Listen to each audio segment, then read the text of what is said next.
situation sanitaire.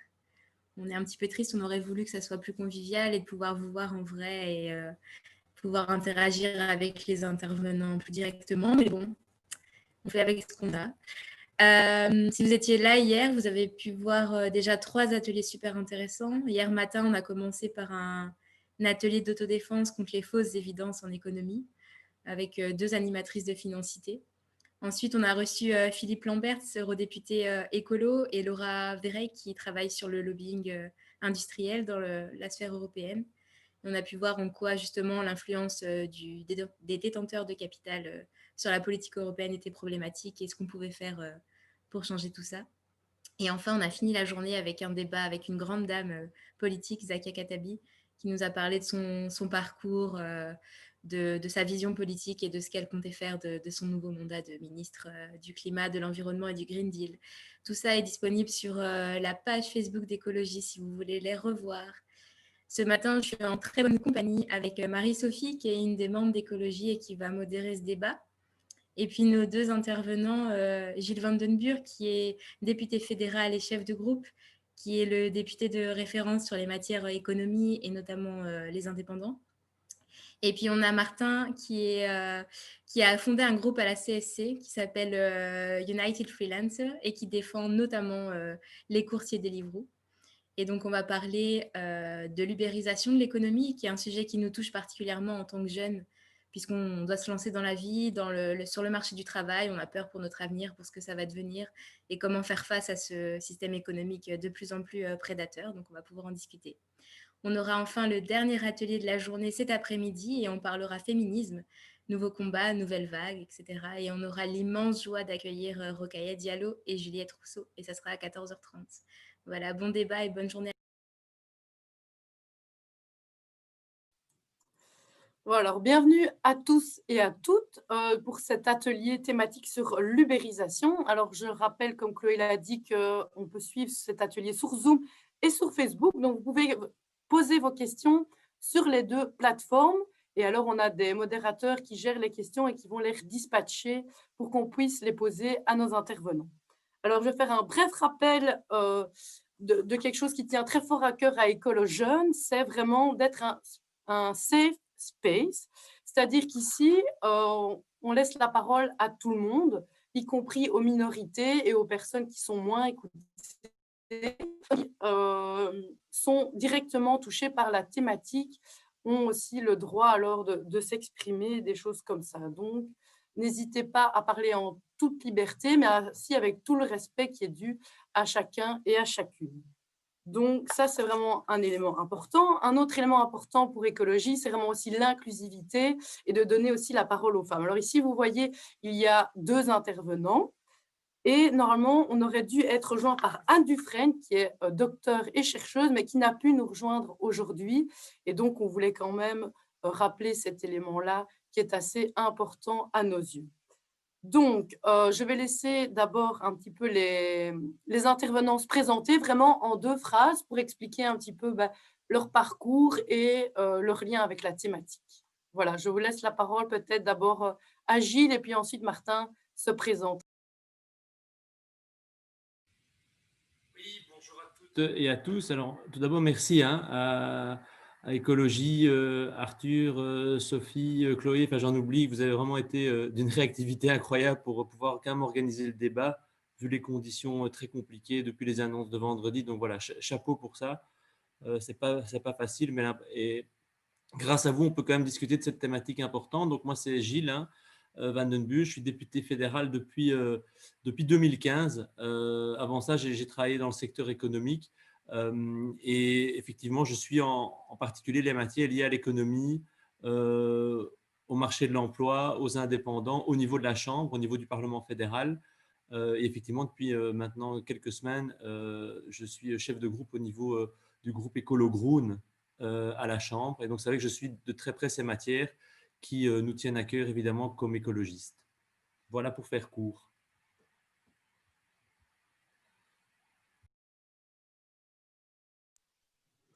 Martin? Oui, excusez-moi, j'ai activé mon micro. Bonjour, donc je suis Martin Willems. Moi, je suis syndicaliste Je ne suis pas un syndicaliste de bureau d'études, je suis un syndicaliste de terrain. Et donc, depuis 3 ans et demi, j'ai eu la chance de travailler avec notamment les coursiers de Deliveroo, aussi un peu Uber Eats et aussi les chauffeurs d'Uber.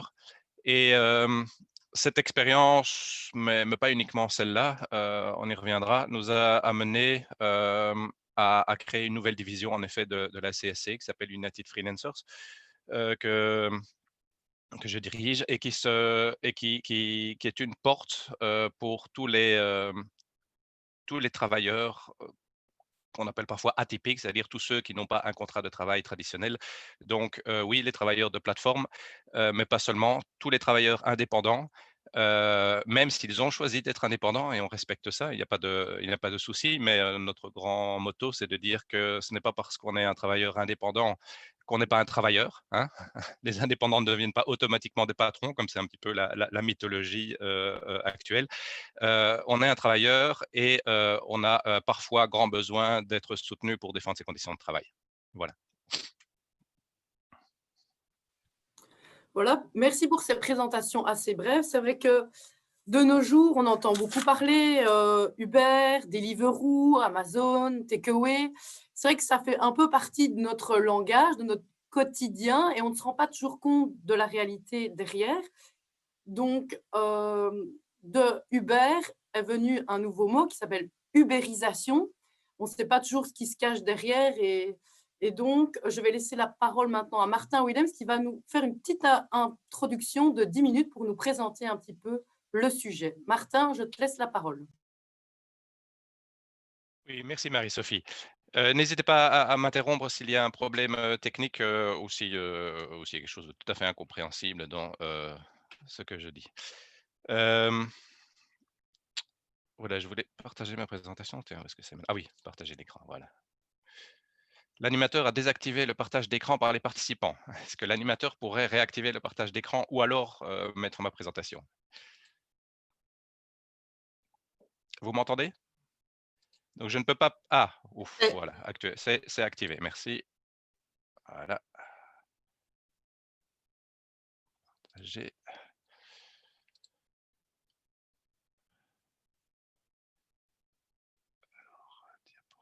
Voilà. Voilà, vous voyez mon écran?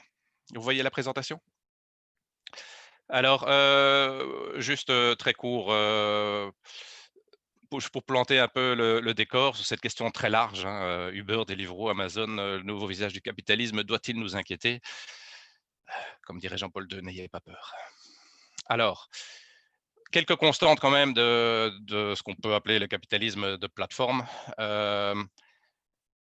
D'abord, refuser les obligations de l'employeur. Ça, c'est vraiment une grande constante, autant dans le cas de Deliveroo, autant dans le cas d'Uber pour les chauffeurs Uber ou Uber Eats pour les livreurs.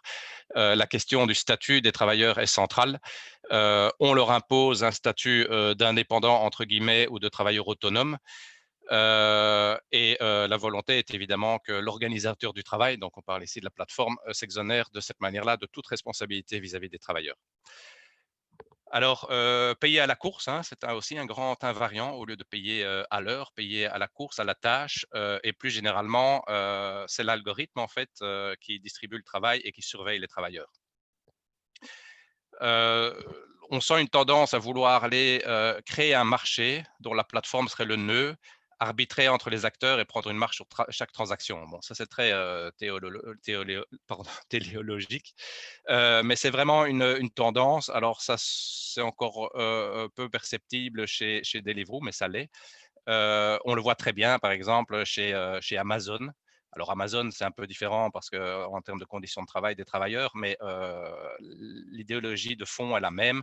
Et on voit bien que Amazon, finalement, a comme ambition d'être un marché où finalement tout s'échangerait via Amazon.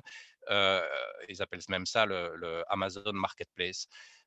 Et finalement, pouvoir prendre une marge sur chaque transaction. L'ambition du beurre, c'est évidemment de prendre une marge sur chaque déplacement de qui que ce soit, etc. Alors, la stratégie des plateformes, et je crois aussi que c'est une constante, c'est de créer le plus rapidement possible un état de fait sur base de leur business model. de ralentir toutes les tentatives, qu'elles soient politiques ou judiciaires, qui pourraient remettre en cause leur modèle, en utilisant notamment un lobbying intensif. Ils ont beaucoup de moyens pour ça et ils l'utilisent beaucoup, et la guérilla juridique. Jusqu'à ce que l'importance du fait qu'ils ont accompli permette évidemment un chantage. Et on le voit par exemple dans l'action en justice contre Deliveroo. Ils ont déjà prévenu, oui, si on les oblige à changer leur modèle, bah alors éventuellement ils quitteront le pays. Donc c'est créer un fait accompli, créer un service voilà, qui est populaire, et puis après dire, voilà, si vous n'adaptez pas les règles du jeu à ce qu'on veut, on s'en ira, et voilà, et tout le monde perdra le beau service qu'on a mis en place. À ce moment-là, d'ailleurs, ils rappellent que, parce qu'ils ne veulent pas se présenter comme des employeurs, mais au moment où il s'agit de faire le chantage, ils disent: «Et rappelez-vous qu'on donne quand même du travail à, dans le cas de Deliveroo, de 20 500 coursiers». À ce moment-là, ils sont employeurs, évidemment. Et c'est quand même un milieu, ce capitalisme de plateforme, ou les acteurs de ce capitalisme de plateforme, qui est idéologiquement très cohérent. Par exemple, Amazon est l'actionnaire principal de Deliveroo. Il y a une grande constante dans leur argumentaire. Et par exemple, l'argumentaire d'un Deliveroo est vraiment un copier-coller de celui qu'utilise Uber. Alors sur le dossier Deliveroo plus particulièrement, bon, je l'ai dit, la question du statut des livreurs est centrale. C'est la même chose chez Uber. Bon, chez Deliveroo, sans rentrer dans les détails, il y a eu différents statuts qui se sont succédés, que ce soit via la Smart, où là, les livreurs étaient salariés, mais pas de Deliveroo, et puis indépendants, et puis fameux régime de l'économie collaborative, ce que Deliveroo et Uber Eats appellent le P2P, qui est un régime qui a été créé par la loi de Croo de 2016, qui est une catastrophe sociale, une catastrophe vraiment pour les travailleurs. Actuellement, chez Deliveroo, il y a 80% de coursiers qui travaillent en P2P et 20% sous statut d'indépendant. Une très forte précarisation des travailleurs. Le revenu est totalement aléatoire. Certains n'ont aucune sécurité sociale pour les prestations qu'ils font, ceux qui sont en P2P. La plateforme organise elle-même la concurrence entre les livreurs, hein, puisque en gros, vous vous connectez quand vous voulez, et on distribue les commandes, les courses à réaliser entre ceux qui sont là et qui sont disponibles et qui réagissent le plus vite.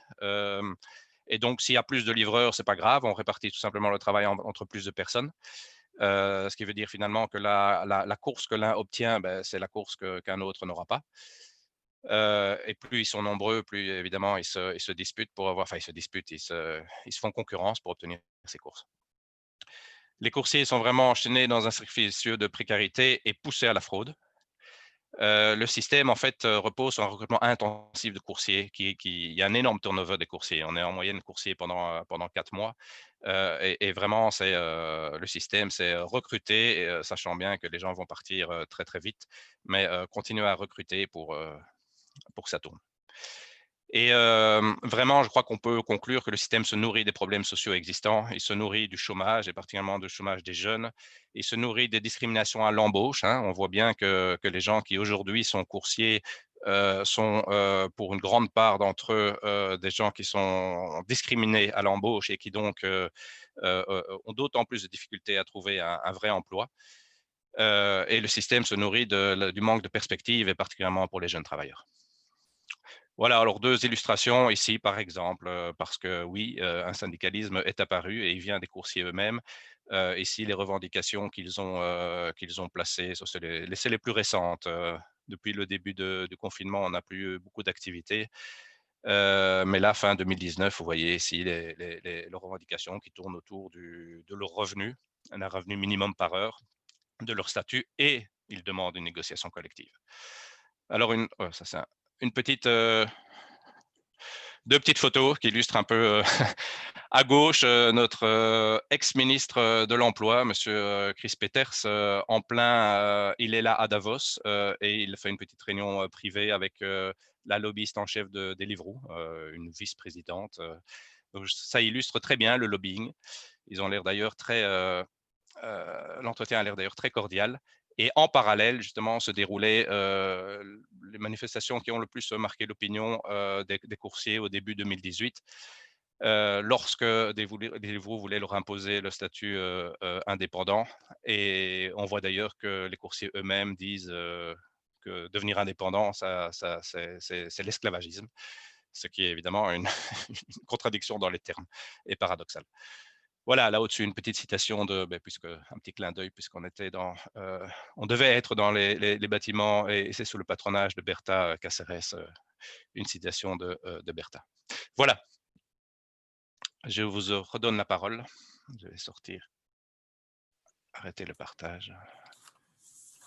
Voilà, merci beaucoup Martin pour cette présentation très claire et qui brasse vraiment bien les enjeux qui sont liés à cette thématique l'ubérisation et qui fait remonter en fait d'un fait de société des problèmes beaucoup plus sous-jacents à l'entièreté de notre manière de fonctionner à l'heure actuelle.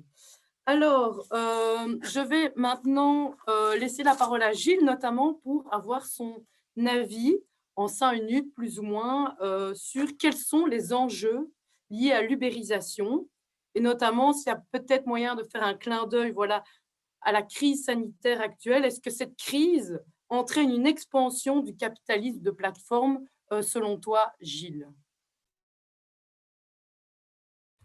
Oui, merci et merci à Martin pour cet exposé, comme tu l'as dit, qui brasse vraiment très bien les enjeux. On a eu beaucoup l'occasion de travailler sur ces sujets ensemble, d'ailleurs, avec Martin Willems. Et donc, il est vrai que peut-être je voulais répondre en 2 temps. Le premier temps, pour montrer un peu ce qu'on a essayé de faire au Parlement par rapport à Deliveroo. Et comme disait Martin, en particulier à partir de 2018, début 2018, quand il y a eu les premières grèves qui ont marqué au niveau médiatique, mais surtout où on a vu un vrai mouvement totalement justifié de contestation des livreurs.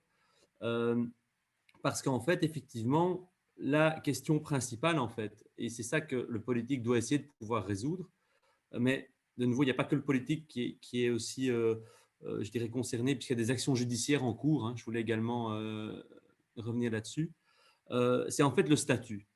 En fait, la grande difficulté, et là où effectivement Deliveroo, Uber et les autres acteurs de capitalisme de plateforme se sont en fait quelque part mis dans une brèche alors une brèche, c'est peut-être pas le bon mot, mais en tout cas, ont profité de certaines zones grises de notre droit du travail, notamment en termes de statut salarié versus statut indépendant. Il faut savoir que dans notre législation, il y a toute une série de conditions pour pouvoir être officiellement indépendant. C'est-à-dire pouvoir soi-même revendiquer le fait de décider de son tarif, par exemple, de ses horaires, d'être son propre patron, de pouvoir décider, il y en a 7 ou 8 qui sont listés dans la loi, et Deliveroo systématiquement, mais d'autres, on parle beaucoup de Deliveroo, mais toutes les disent non, non, ici chez nous, ce sont des entrepreneurs. Nos livreurs sont des entrepreneurs. C'est un peu leur langage, je dirais, très tendance, mais surtout qui cache toute une série d'abus en fait. Et le débat, en fait, il est essentiellement là, c'est-à-dire qu'ils considèrent leurs travailleurs comme des indépendants et des entrepreneurs.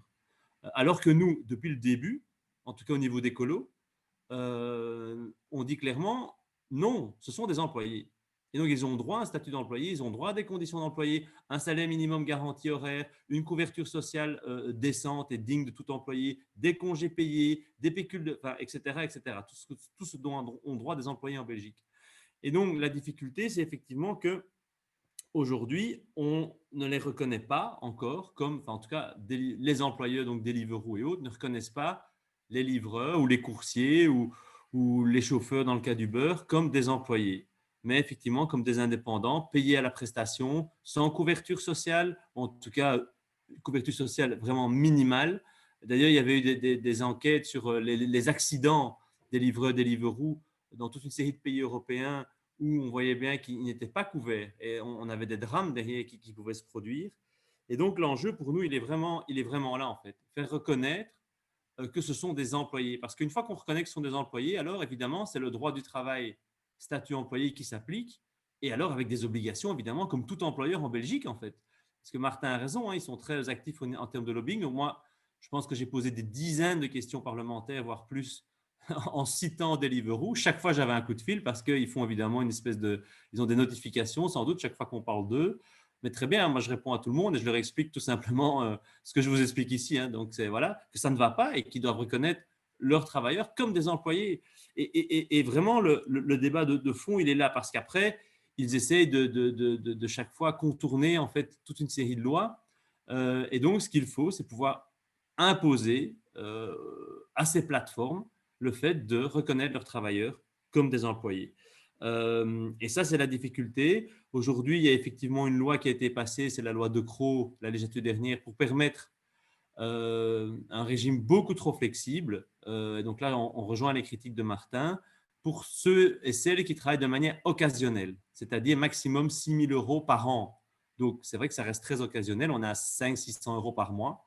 Mais pour le reste, donc ceux qui le font de manière plus structurelle, aujourd'hui, c'est vraiment le vide, en tout cas en termes de droits sociaux, et ça, pour nous, c'est inacceptable.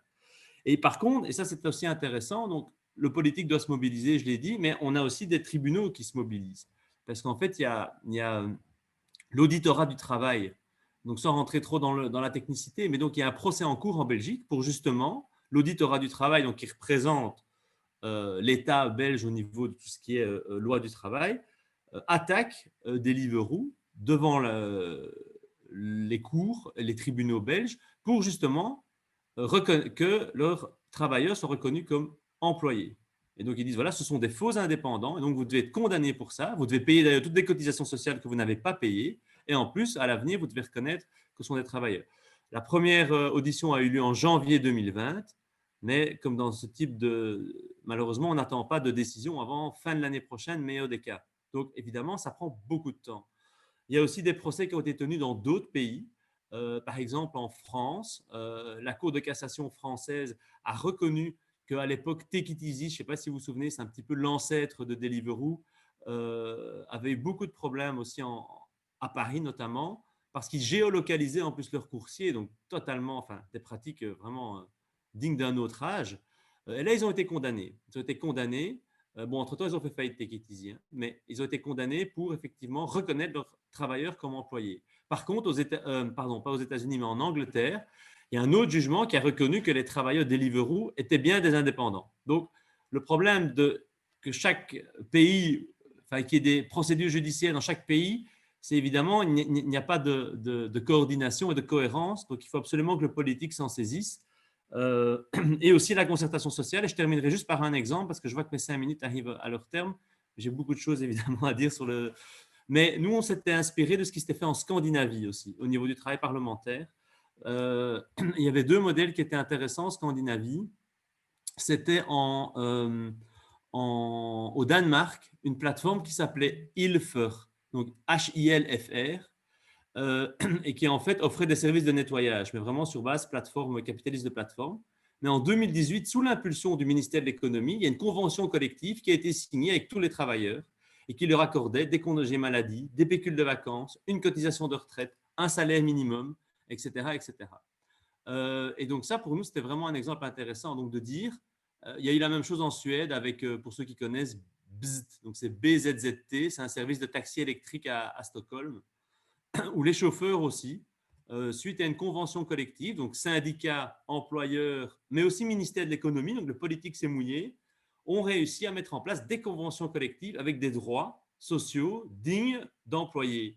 Et donc, si on n'arrive pas à changer la loi, comme nous, on aimerait le faire, parce que malheureusement, on n'est pas tout seul au Parlement, hein, je veux dire, les écologistes sont très demandeurs de changer ça, mais les libéraux beaucoup moins et les chrétiens démocrates, donc CDNV, pas vraiment non plus. Mais au moins, alors, pousser au plus loin possible la concertation sociale pour mettre des conventions collectives sur pied, ce qu'a essayé de faire d'ailleurs United Freelancers, donc Martin Williams, avec les coursiers Deliveroo. Ça n'a pas réussi, malheureusement. Mais je pense que là, il y a vraiment une opportunité et donc ça existe. Donc, il y a moyen d'avoir des plateformes qui signent des conventions collectives et qui donnent des statuts salariés à leurs travailleurs. Et ça, pour nous, c'est vraiment, en tout cas, le modèle qu'on doit pouvoir, vers lequel on doit pouvoir avancer. D'accord. Merci beaucoup, Gilles, pour cette présentation un petit peu plus politique et des aspects politiques, voilà, qui sont de porter le sujet dans les lieux de débat. C'est aussi un travail important. Alors, voilà, on va passer plutôt dans le vif du sujet maintenant, après avoir introduit un petit peu la thématique. Et donc, on va poser vraiment des questions beaucoup plus concrètes. Et donc, la première était droit du travail et droit à un travail décent. est-ce que le boycott pourrait être une solution selon vous? Voilà, peut-être je vais donner la parole à Martin d'abord sur cette question.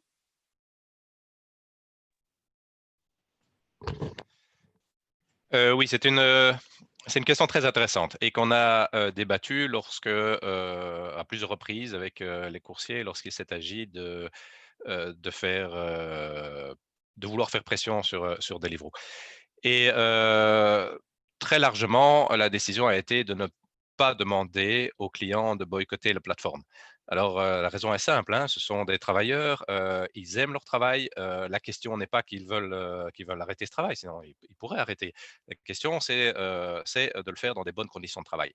Et donc, c'est pas en faisant disparaître la plateforme que ça s'améliorera, évidemment. Donc, ils n'ont pas choisi cette voie-là et je crois que c'est la bonne voie. Bon, bien sûr, les actions qu'on a pu faire contre Deliveroo, quelque part, pouvaient avoir une influence, hein. Il est évident que les clients, pardon, se sont posés des questions, que certains ont fait moins de commandes. Malheureusement, ça a eu parfois aussi l'effet que certaines commandes sont reportées sur Uber Eats, qui fonctionne exactement de la même manière. Donc, c'est pas vraiment, ça montre aussi que le boycott n'est pas nécessairement une solution parce que ces plateformes, elles sont très volatiles, hein. On a parlé de Take It Easy, ça a disparu. Maintenant, c'est Deliveroo. Demain, Uber Eats. Après-demain, enfin, il y en a d'autres encore. Ça peut très vite être remplacé par une autre. Donc, la question est de travailler sur les conditions de travail et d'arriver à de bonnes conditions de travail, pas qu'elles disparaissent. D'autant plus que le service est, enfin, on remarque que le service est apprécié par la clientèle. Donc, bon, bien sûr, on peut aussi se poser, ici, moi je parle en tant que syndicaliste, je parle des conditions de travail. On peut se poser des questions sociétales plus larges, hein. Bon, un service comme Deliveroo amène aussi un certain nombre de problèmes. Par exemple, la question du suremballage, qui est une vraie question. Mais en tant que syndicaliste, pour défendre de meilleures conditions de travail, la solution n'est pas de boycotter les plateformes, mais de faire pression sur elles pour que elles instaurent de bonnes conditions de travail pour les coursiers. Voilà. Voilà, merci. Alors, Gilles, tu peux aussi répondre à ta façon à cette question. Voilà, est-ce que le boycott est une solution ou justement comment on pourrait soutenir justement et militer efficacement alors pour soutenir ces travailleurs, si je puis dire. Voilà. Oui, c'est vraiment une question intéressante. Et je dirais deux éléments. Je pense que c'est très important de dénoncer, en tout cas. C'est-à-dire les mouvements sociaux et de contestation qu'il y a eu autour de Deliveroo à Bruxelles, mais à Gand, à Liège, à Paris, à Londres. Ça a ouvert les yeux à toute une série aussi de personnes, et de consommateurs, en fait, de clients. Et je pense que c'était fondamental. On n'aurait jamais avancé. On n'aurait peut-être même pas eu le débat qu'on a aujourd'hui s'il n'y avait pas eu ces mouvements-là. Donc moi, je tiens vraiment à encourager qu'on continue à dénoncer, à aller à soutenir les mouvements de contestation par rapport à cela. Mais effectivement, nous, l'objectif, en tout cas au niveau politique, c'est vraiment l'amélioration des conditions de travail. Je pense que si demain, on peut avoir des conditions de travail décentes, et on en est loin aujourd'hui, que les choses soient claires, ça, c'est pour nous l'objectif. Parce qu'il y a des plateformes ou il y a des entreprises, plutôt sous modèle coopératif d'ailleurs, qui fonctionnent aussi comme plateforme et qui sont totalement pour nous positives. Je pense à Molenbeek, je pense à Urbike, qui sont aussi des coopératives de livreurs qui livrent aux quatre coins de Bruxelles. C'est vrai que c'est des exemples bruxellois, mais avec des conditions de travail décentes et sous format coopératif, donc où chaque travailleur peut d'ailleurs participer aux décisions de l'entreprise. Donc il y a des modèles qui sont intéressants, mais voilà, Deliveroo, enfin, le capitalisme de plateforme tel qu'on le décrit ici, il faut continuer à le dénoncer très fort et militer. En tout cas, nous, c'est notre angle d'attaque pour l'amélioration des conditions de travail, mais sur base de contestation. Je pense qu'il faut de la contestation dans la rue et il faut du travail au Parlement. Enfin, c'est la convergence d'un ensemble de mouvements. Et je voulais juste rajouter aussi par rapport à la crise sanitaire que l'on vit. Tu m'avais posé la question pour les 5 minutes précédentes. Je n'ai pas vraiment répondu, mais je ne vais pas…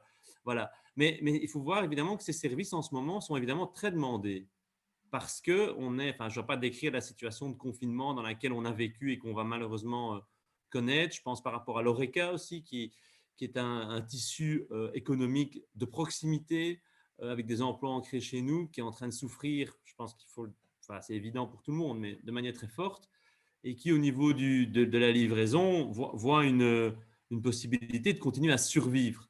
Donc, évidemment, ce sont des choses qui sont encore plus nécessaires aujourd'hui. Il faut savoir que Deliveroo, par exemple, mais d'autres, hein, Uber Eats aussi, a augmenté ses marges pendant le confinement, hein. Donc, enfin, je veux dire, on est vraiment dans un modèle économique complètement prédateur, et donc que l'on combat. Par contre, de nouveau, il y a d'autres systèmes qui se mettent en place. Je pense par exemple à eFarm, pour ceux qui connaissent. C'est aussi de la livraison de produits et légumes en circuit court, en fait.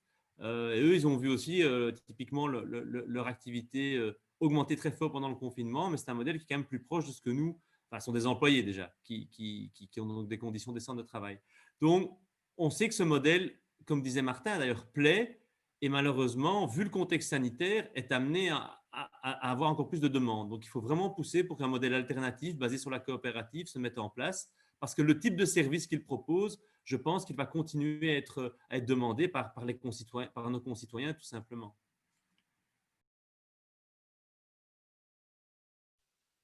D'accord, merci beaucoup pour ce complément d'information. Et c'est vrai qu'on le voit, c'est un service qui plaît, surtout en ce moment où les Horeca doivent se renouveler pour survivre, hein. Le terme est fort, mais je pense qu'il est réaliste. Alors justement, on parle beaucoup des conditions de travail qui ne sont pas les mêmes que celles des travailleurs, qui posent d'énormes difficultés à ces personnes-là. Alors selon vous, ces conditions de travail, est-ce que ce sont des nouvelles conditions de travail qui viennent d'émerger ou justement c'est la généralisation d'un modèle qui est déjà préexistant? Je pense notamment au travail au RECA, au travail en noir, au bénévolat dans l'associatif, etc. Donc voilà, la question c'est vraiment est-ce que c'est la généralisation d'un modèle existant ou est-ce que c'est une nouvelle émergence? Voilà, peut-être la parole à Martin sur cette question. Oui, alors évidemment, la nouvelle économie, comme on l'appelle parfois, les plateformes, elles sont très visibles. Elles font beaucoup de bruit, c'est ce qu'elles veulent d'ailleurs. Elles viennent et elles chamboulent vraiment les choses. Elles ont une très grande volonté subversive. Elles veulent imposer, elles veulent casser les modèles existants et imposer un autre modèle qui est, qui est en fait l'absence de normes. Euh, Néanmoins, je pense que c'est la partie la plus visible d'une tendance beaucoup plus large. On voit que, par exemple, le travail sous statut indépendant, alors on peut dire, indépendant, peut-être faux indépendant ou en tout cas indépendant précaire parce que de plus en plus, de travailleurs indépendants sont précaires. Tous les indépendants ne sont pas précaires heureusement, mais c'est dans les travailleurs indépendants qu'on trouve les travailleurs les plus précaires. Hem ça existe dans les secteurs même les plus traditionnels. Il est assez, typique aujourd'hui que, un entrepreneur, dans le domaine de la construction, qui travaillait avec, 3-4 ouvriers, travaille aujourd'hui exactement de la même manière, mais avec 3 ou 4 ouvriers qui ne sont plus sous statut salarié, mais qui sont sous statut indépendant. Donc cette volonté de s'affranchir du droit du travail en le contournant finalement, en utilisant et en abusant du statut d'indépendant est une tendance, beaucoup plus large. Maintenant, il y a des choses nouvelles aussi, hein, cette fameuse, loi de Crot dont on a parlé. Hem Bon, moi, je crois, enfin, c'est le cas de nous tous, hein, c'est pour ça qu'on est réunis. Je crois fortement dans le rôle du politique. La politique, c'est établir des normes, c'est faire des choix de société. On doit faire ces choix. Euh, et je crois que la solution est fondamentalement politique. Enfin, il faut remettre les choses en place, redéfinir ou adapter éventuellement les lois existantes aux nouveaux concepts, à l'environnement numérique. Mais ce qu'on voit, c'est que malheureusement, certaines initiatives politiques vont tout à fait dans le sens des plateformes. Pour moi, la loi de Crot, ce régime est vraiment un tapis rouge pour les plateformes. C'était supposé être être là pour les petites activités occasionnelles, pour les services entre voisins. On voit que finalement, ceux qui les utilisent, ce sont des gros players, c'est des gros services industriels qui l'utilisent de manière intensive. Donc, c'est totalement dévoyé. Enfin, je ne pense même pas que ce soit dévoyé parce que je crois que ceux qui ont fait cette loi savaient très bien ce qu'ils faisaient. J'ai pu en parler avec Monsieur De Salle qui dirige le centre Jean Gol et qui prétend être à l'origine de cette loi. Je crois qu'il savait très, très, très bien le pouvoir subversif de cette loi et ce qu'il faisait. Mais on voit par exemple qu'une des initiatives en France, à l'occasion, c'est un petit peu caché dans la loi d'orientation des mobilités, a été d'insérer un article qui était vraiment quelque chose de nouveau, un tapis rouge pour les plateformes comme Uber et Deliveroo. Donc voilà, je suis un peu inquiet de ces tendances et j'aimerais que le politique se ressaisisse de la question, comme par exemple, c'est le cas en Californie. Et là, l'initiative politique est pour moi extraordinaire et ça, c'est la vraie solution. D'accord, merci beaucoup. Alors, la parole à Gilles, justement, qui représente le côté politique. Là, on vient de voir que la balle avait été lancée. Donc voilà, je te laisse la parole. Oui, en effet, quelques éléments. Je pense qu'il y a quelque chose de très important qui a été dit par rapport, si on prend de manière plus globale la problématique, c'est effectivement le travail et le nombre d'indépendants. Aujourd'hui, en Belgique, on est à 1 100 000 indépendants, plus ou moins, sur l'ensemble du pays. C'est une augmentation très, très forte ces dernières années. Alors, indépendant à titre principal, indépendant complémentaire. Hein. Dans les 1 100 000, il y a les deux. Et donc, c'est une tendance lourde qu'il y a beaucoup plus d'indépendants qu'avant. Je pense qu'il y a des choses positives, évidemment, là-dedans, hein, des personnes, des hommes et des femmes qui veulent entreprendre, lancer une activité, être leur propre, décider eux-mêmes de comment ils ont envie de travailler, de s'organiser. Donc, il y a des choses très positives. Maintenant, il y a aussi, effectivement, il faut le dire, certains secteurs qui, au lieu de faire appel à des employés, font appel à des indépendants. Et force en quelque sorte les travailleurs à devenir indépendants. Martin a parlé de la construction, ça se voit aussi pour le secteur financier, le secteur, quel que soit le secteur de la consultance, même l'ORECA, il y a des gens qui travaillent maintenant à la prestation ou qui facturent au lieu d'être employés. Donc ça, c'est une tendance lourde qui donc en partie, à mon sens, enfin notre sens peut être positive, en partie ne l'est pas du tout parce qu'on dévie évidemment du droit du travail. Par contre, effectivement, il faut une réponse politique. Et cette réponse politique, elle doit être de non seulement améliorer le statut des indépendants et des indépendantes, qui était, on vient loin en Belgique, hein, mais aujourd'hui, il faut reconnaître qu'il y a quand même pas mal de choses qui ont été faites. On va augmenter les pensions minimales pour les indépendants. Il y a en ce moment le droit passerelle hein, qui permet aux indépendants de réellement survivre. Hein. J'emploie ce mot parce que je ne vois pas d'autres possibilités vu la circonstance actuelle. Qui est un peu une espèce de garantie d'allocation de chômage en fait pour les indépendants, même si ce n'en est pas vraiment une, mais on pourrait le comparer à cela. Donc on a eu des avancées importantes par rapport à la maladie aussi, à la période de carence. Avant, quand on était indépendant, pendant 1 mois, on ne pouvait pas avoir la mutuelle ne pouvait pas vous soutenir en cas de maladie pendant 1 mois, c'est ce qu'on appelait la période de carence. Aujourd'hui, c'est 7 jours. Bon, nous militons pour que ce soit 0. Hein. Entre employés et indépendants, pour nous, face à la maladie, on devrait être traité de la même façon. Donc, je pense qu'il y a un enjeu d'effectivement améliorer le statut des indépendants et faire sans doute converger un peu plus que ce l'était avant les statuts employés et indépendants, même si nous ne sommes pas pour un statut unique ou un nouveau statut. Je pense qu'il faut conserver la force aussi du statut d'employé, qui en Belgique est très fort et on s'en réjouit. On aimerait bien d'ailleurs l'améliorer encore. Mais je pense que ça, c'est un débat important et majeur au niveau politique. Dans l'accord de gouvernement fédéral, pour être même très précis, il y a d'ailleurs certains paragraphes qui parlent d'améliorer encore le statut d'indépendant et de faire converger à certains égards vers le statut employé. Bon, pour nous, ça nous permet d'aller travailler là-dessus et donc ça, c'est important. Et en particulier sur l'économie de plateforme, il y a un paragraphe et ce paragraphe, on y a en partie nous-mêmes contribué. On aurait aimé aller beaucoup plus loin, mais ça ne vous aura pas échappé que le nouveau Premier ministre, c'est Alexander De Croo, donc lui demander de complètement détruire la loi que lui-même a prise il y a 3 ans. Ce n'était pas évident, hein, on va appeler un chat un chat. Ceci dit, il y a marqué noir sur blanc qu'on va améliorer le statut et les conditions de travail des travailleurs de l'économie de plateforme. Bon, ok, c'est sans doute pas assez précis, mais je peux vous dire que sans les écologistes, cette phrase, elle n'y serait pas. Donc voilà, c'est une avancée, sans doute pas suffisante, mais ça nous permet d'ouvrir un champ de travail pour justement apporter des conditions de travail décentes et justes par rapport à ces secteurs de l'économie de plateforme, en se basant sur effectivement un paragraphe de l'accord de majorité, mais ça nous permet d'avancer, en tout cas dans la bonne direction, parce qu'on parle clairement d'améliorer les conditions de travail, on ne parle pas d'autre chose.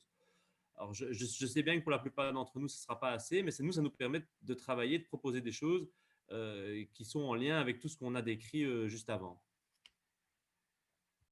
En attendant les décisions judiciaires aussi, hein, parce que si demain, fin 2021, et j'espère, le tribunal dira ce sont des salariés, hein, la conclusion c'est ça nous ouvre évidemment un champ d'action immédiate très très fort. Mais il va falloir un peu attendre pour la décision judiciaire. Oui, les lenteurs de la justice, on connaît ça. Merci beaucoup pour vos réponses. Alors, le point commun, c'est vraiment de dire qu'il faut améliorer ces conditions de travail. Alors justement, c'est bien beau, c'est bien facile de parler d'amélioration, etc., que c'est la chose à faire, mais quelles sont ou quelles seraient les pistes d'action pour améliorer ces conditions? Comment être solidaire avec ces personnes? Notamment, quelle est la place du syndicalisme dans tout ça? Comment est-ce que le syndicalisme peut apporter ces améliorations? Est-ce que l'ubérisation est le dernier clou dans le cercueil du syndicalisme historique? Est-ce que les syndicats sont armés suffisamment pour faire face à ces nouveaux défis qui, comme on l'a dit, vont prendre de plus en plus d'ampleur avec les crises et les statuts que nous connaissons? Donc voilà, Martin Willem, sur le syndicalisme et son rôle face à ces crises et quelles actions concrètes peuvent être menées face à ça? Est-ce que vous avez des éléments de réponse à nous communiquer? Bon, ça ne va pas. Pardon. Ça ne va pas vous étonner, je pense que le syndicalisme est fondamental, mais je parle ici du syndicalisme comme concept, indépendamment des organisations syndicales existantes, passées ou futures. Le syndicalisme, c'est quand les travailleurs eux-mêmes se battent ensemble pour de meilleures conditions de travail. Quand ils se rendent compte que bon, chacun a son intérêt individuel, et il est tout à fait légitime, mais quand ils se rendent compte que pour défendre son intérêt individuel, il vaut mieux se mettre avec les autres qui ont le même intérêt, et ça devient un intérêt collectif, et on est toujours plus fort tous ensemble pour l'obtenir. Et ça, pour moi, c'est une très bonne nouvelle, hein, parce que dans les syndicats, on a parfois des réflexions un peu de vieux proutes comme ça en disant oh les jeunes ne savent plus se mobiliser. Eh ben, c'est tout à fait faux. Et on l'a vu, je veux dire, chez Deliveroo, les actions, c'est pas les syndicats qui les ont décrétées. Hein. Le syndicalisme, ça marche pas du haut vers le bas. C'est une grande leçon et c'est assez évident en fait. On n'a pas décrété que les coursiers allaient dénoncer leurs conditions de travail et se révolter. Ils l'ont fait tout seuls. Alors, ça passe évidemment par un petit chœur de quelques personnes qui commencent à rouspéter. Et nous, ce qu'on a fait en tant qu'organisation syndicale, c'est les contacts ont été établis et leur dire on vous soutient entièrement avec tous les moyens qu'on a. Mais nous, voilà, on est une structure, on peut assurer une certaine permanence, on a des moyens. Mais ce sont les travailleurs qui vont faire la dénonciation, qui vont faire les actions. Ça ne peut pas être nous, ça ne peut pas venir de l'extérieur. Et ils l'ont fait, et je crois que c'est un superbe signal, et qui d'ailleurs me rend moi-même beaucoup de courage en tant que syndicaliste. Sur le fait que c'est universel, c'est éternel, et tant mieux. Maintenant, les organisations syndicales en elles-mêmes, oui, une organisation syndicale peut mourir, hein, je veux dire, tout simplement quand elle ne s'adapte pas assez vite. Alors, on a souvent dit que les organisations syndicales ne savent pas s'adapter à l'évolution des choses. Bon, je crois qu'elles le font. Je crois qu'en tout cas, United Freelancers est une tentative d'aller dans ce sens-là. Alors, ça pourrait ne pas aller assez vite. C'est vrai aussi que le travail de plateforme amène des difficultés très, très fortes. Hein. Les travailleurs sont par définition, par l'organisation du travail, sont extrêmement isolés. En fait, leur seul contact avec leur employeur, c'est via l'application, c'est via leur smartphone en fait. Ils doivent même pas travailler ensemble. Un livreur, oui, il peut croiser d'autres livreurs en attendant une commande dans un McDonald's, mais il n'a pas besoin des autres livreurs pour faire son travail. Toutes les instructions viennent de la plateforme. Ils sont très, très isolés, ils sont éparpillés. Il n'y a pas un endroit, c'est pas comme une usine où on peut venir à l'entrée de l'usine et distribuer des tracts. On ne sait pas, il faut courir dans les rues, parcourir les rues pour aller. Donc, l'isolement, le turnover, très important. Je l'ai dit, on est en moyenne coursier pendant 4 mois. Alors, vous imaginez le travail syndical, s'il faut convaincre les gens et puis 4 mois après, ce sont de nouveau d'autres personnes. Et puis, la continuité du travail est extrêmement difficile. C'est là que des permanents syndicaux ont cet avantage de pouvoir assurer une certaine continuité, alors que quand les travailleurs changent. Voilà, mais malgré ces difficultés, des choses se font et j'y crois. D'accord, merci beaucoup pour cette réponse. Donc un message quand même positif et plein d'espoir. Alors Gilles, quelle vision a le politique sur ces actions et ces pistes de solidarité? Comment est-ce que le politique peut accompagner ou combattre ces changements justement de statut? Donc voilà. Mais effectivement, merci. Je pense que c'est un défi enfin, les mutations plus globales sur le marché du travail. Donc, je dis, on a plus recours à des indépendants ou il y a une volonté aussi de plus en plus de personnes d'aller vers un statut aussi plus indépendant par rapport au salariat, je dirais classique qu'on connaît depuis les années 60. On est dans une mutation très importante du marché du travail. C'est un défi pour tout le monde et pour toutes les organisations. Je pense que Martin Willems l'a bien dit pour les syndicats. Je pense que c'est un vrai défi pour les organisations syndicales qui, effectivement, historiquement, enfin voilà, aujourd'hui, on a de moins en moins, effectivement, ce côté où on travaille de ses 25 à ses 65 ans pour le même employeur, comme employé, dans la même usine ou dans les mêmes bâtiments. Voilà, et donc forcément, que ce soit le syndicalisme, que ce soit la législation, il faut qu'on puisse s'adapter.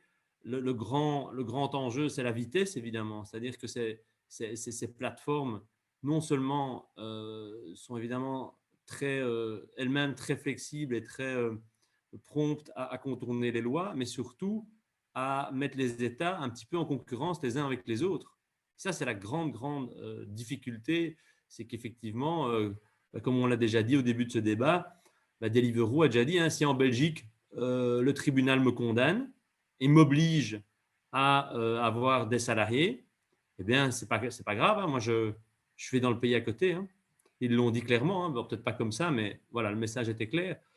Et donc, c'est pas pour ça qu'il ne faut rien faire. Mais je pense que, par exemple, l'Europe a un rôle fondamental à jouer. On pourrait imaginer quand même des conditions minimales au niveau européen pour de travail, de statut. Alors évidemment, le marché de l'emploi n'est pas le même au Danemark ou en Croatie, mais nous, je pense qu'il faudra à un moment donné qu'on évite cette concurrence à outrance entre États, parce que des entreprises multinationales sans scrupules, comme celle dont on parle ici, eh bien, pour elles, c'est presque entre guillemets trop facile de changer comme ça d'un pays à l'autre pour des raisons fiscales, pour des raisons de régulation, pour des raisons de facilité d'imposer leur modèle.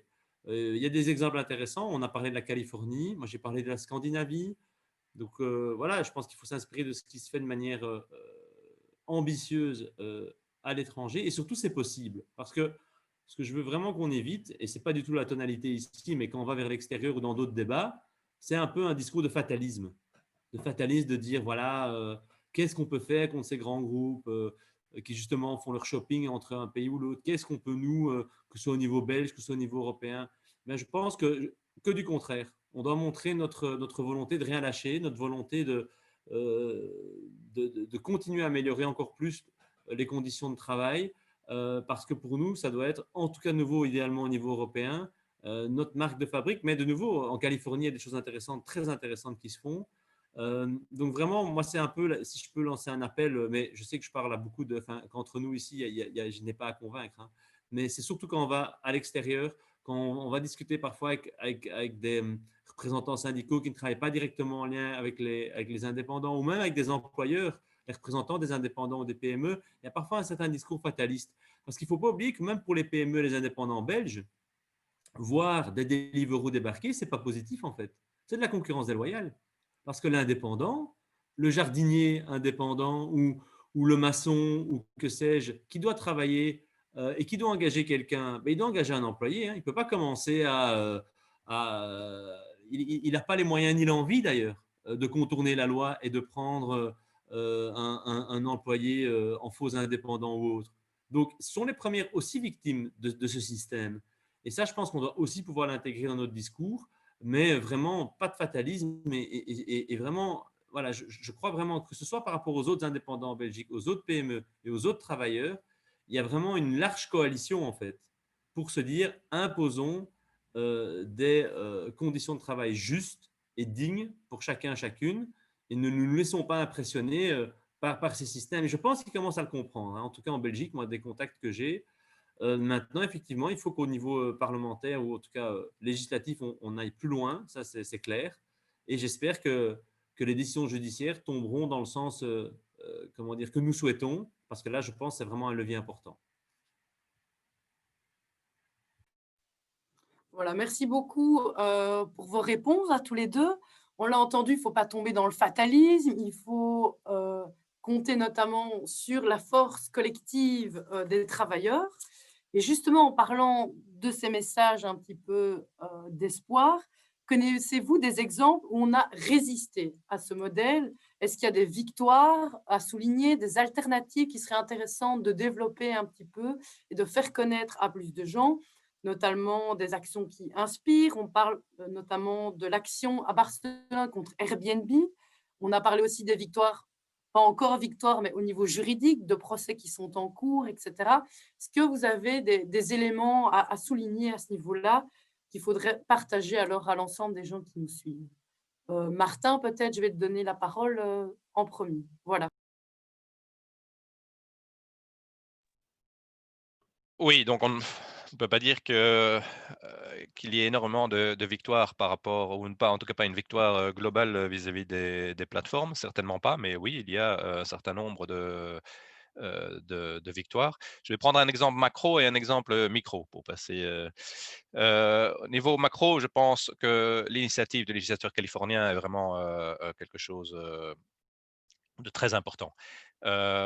Gilles a beaucoup parlé de la justice, des actions en justice. C'est vrai que c'est important, mais bon, il ne faut pas non plus que le politique se cache derrière la justice. Je veux dire, la justice, ce n'est jamais qu'appliquer les lois. En plus, on a vu, ça prend un temps énorme qui est totalement en décalage par rapport à l'état de fait, la rapidité de l'état de fait que veulent établir les plateformes. Et puis aussi, on n'est jamais pendu à la décision parfois subjective d'un juge ou d'un autre. Et on l'a dit aussi, parfois les décisions de justice vont dans des sens contradictoires dans les différents pays, même si pour l'instant on a quand même une tendance qui va dans le bon sens, mais très très lente.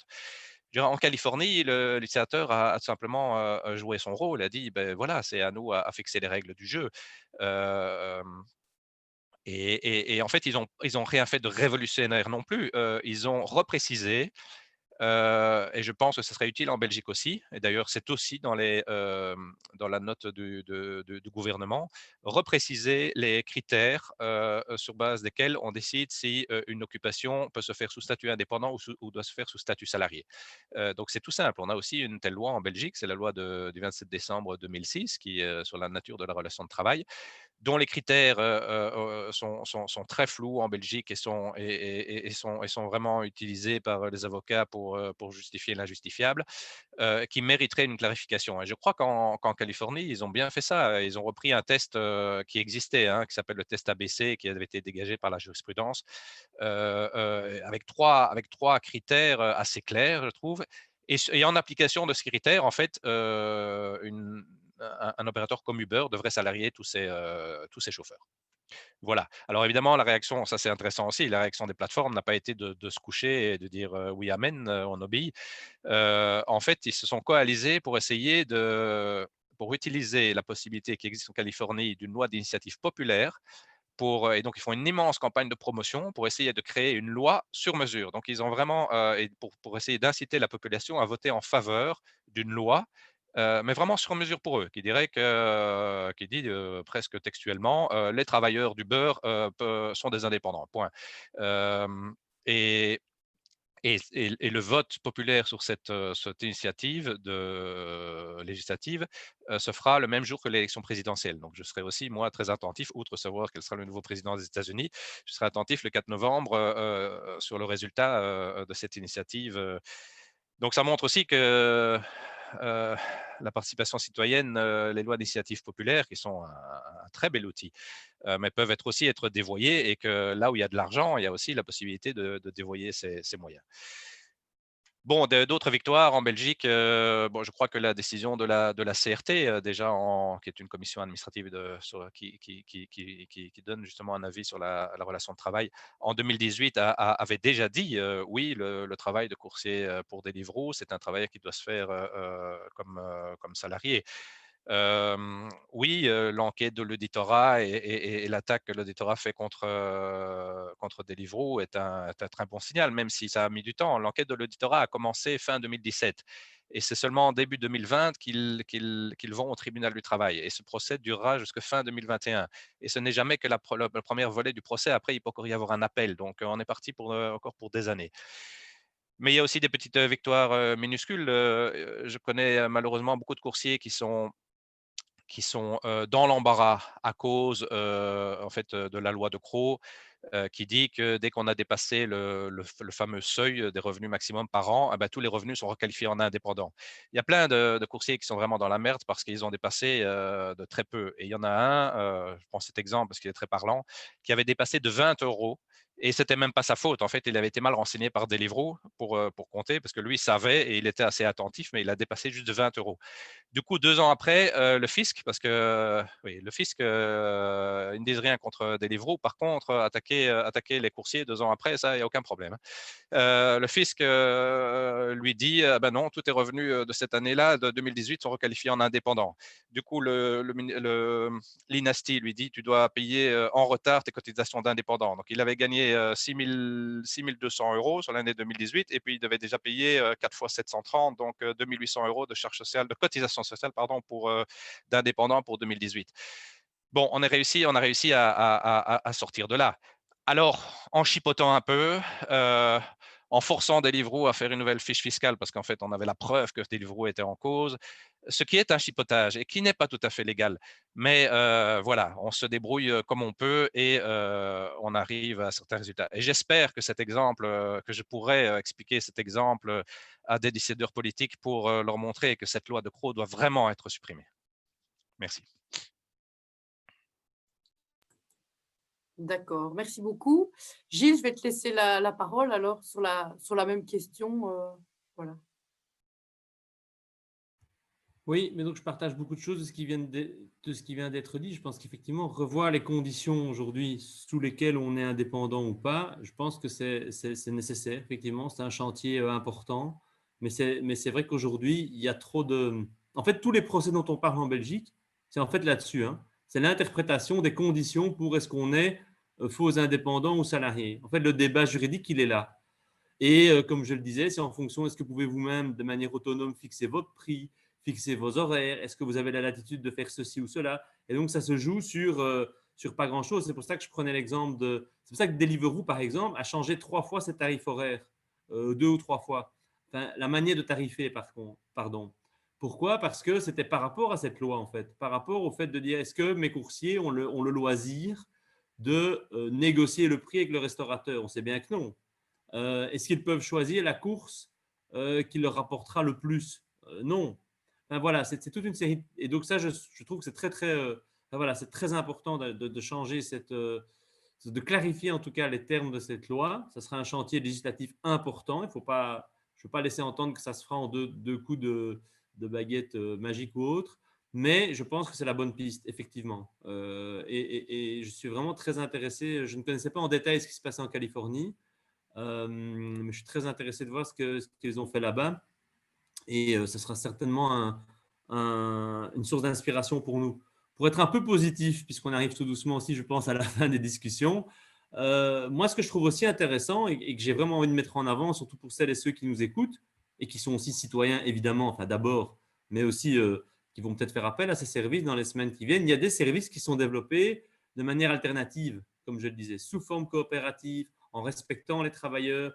j'ai cité Urbike, j'ai cité Molenbeek, mais il y en a vraiment beaucoup qui commencent et qui en fait sont sur le même, en fait, c'est le même type de service, c'est-à-dire comment amener de la nourriture ou des plats préparés à des gens d'un point A à un point B. Et ça, quelque part, offrir ce service-là, il n'y a évidemment pas de problème. C'est un service comme un autre.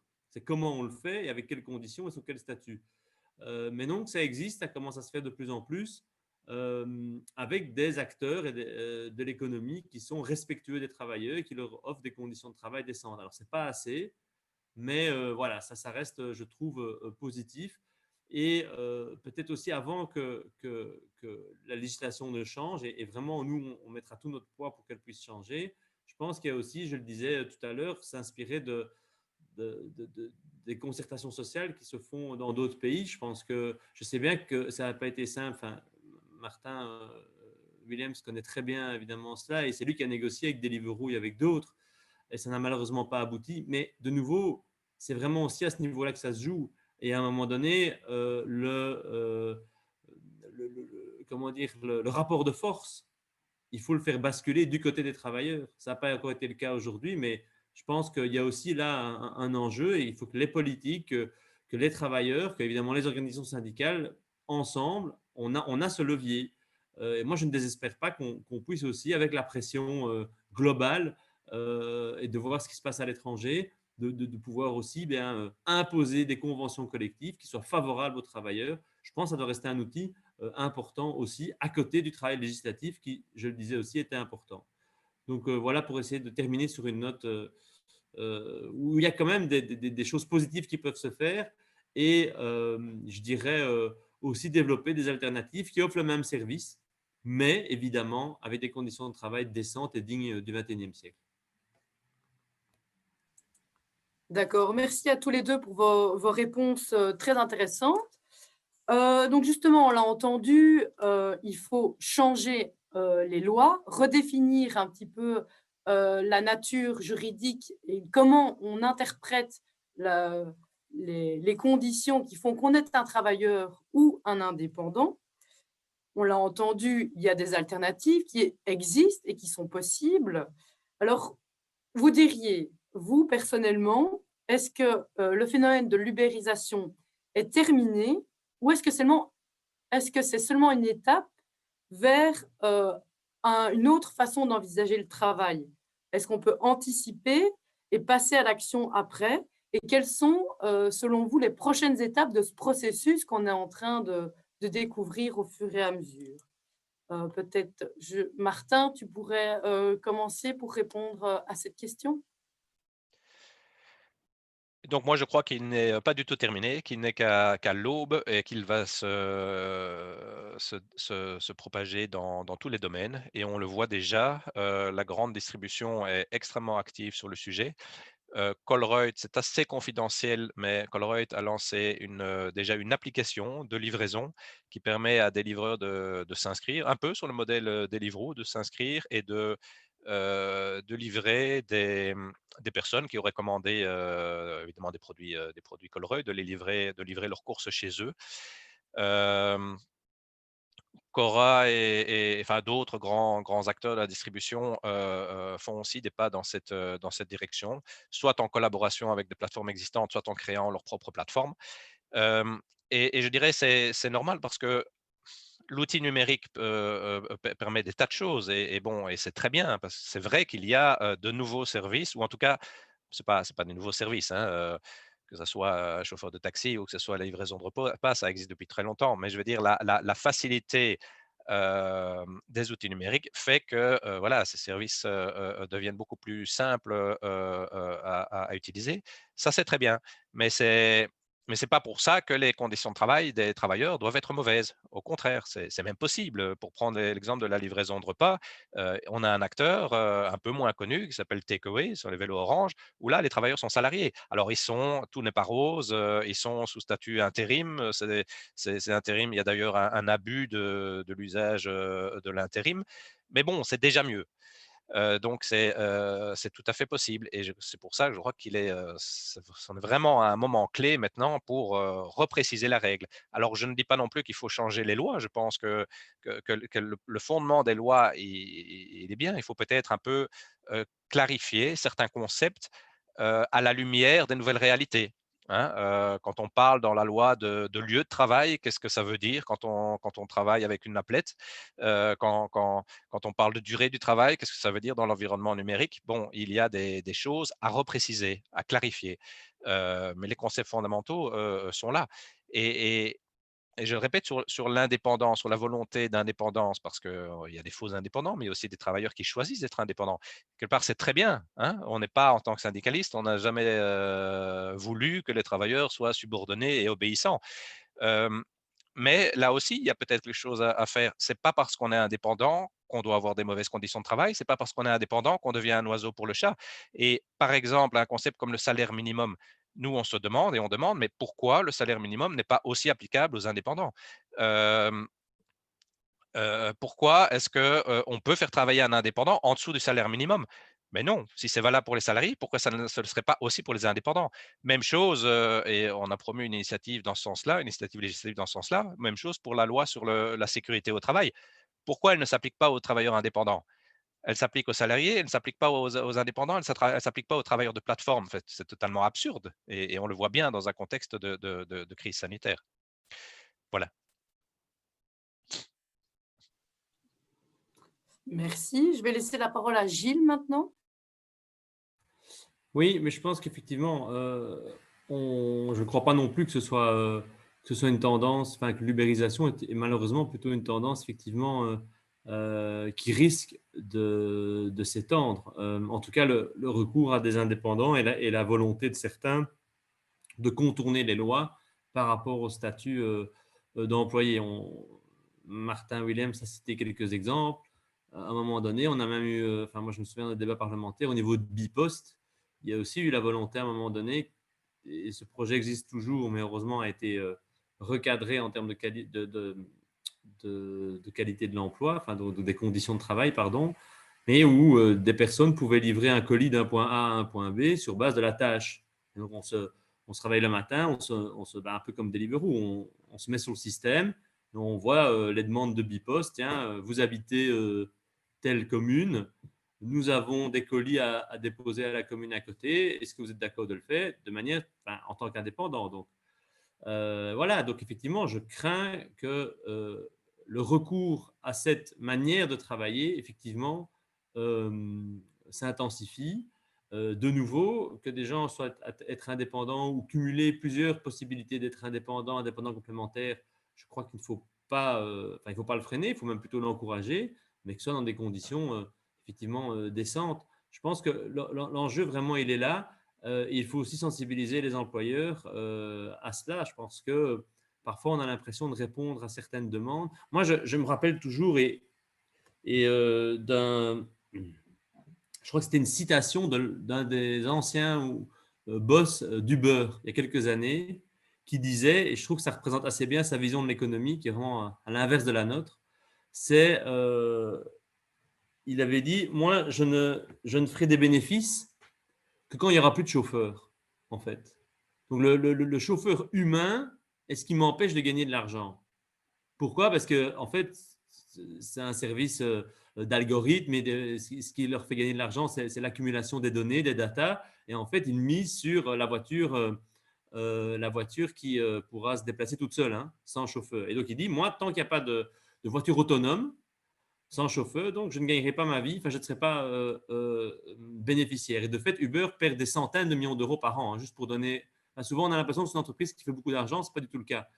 Par contre, ils attirent beaucoup d'investisseurs parce qu'ils sont intéressés par les données et le fait d'accumuler les données des gens. C'est ça qui fait aujourd'hui le fait que Uber attire beaucoup d'investisseurs en bourse. Mais c'est une entreprise qui ne fait pas d'argent.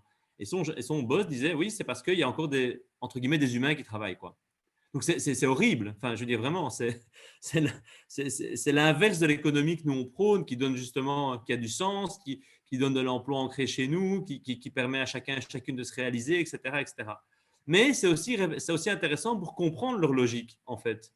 Et donc, ce que je voulais dire par là, c'est que ces grandes entreprises très prédatrices, fortes capitalisées en bourse, etc., représentent vraiment un danger par rapport à l'économie que nous, on souhaite soutenir.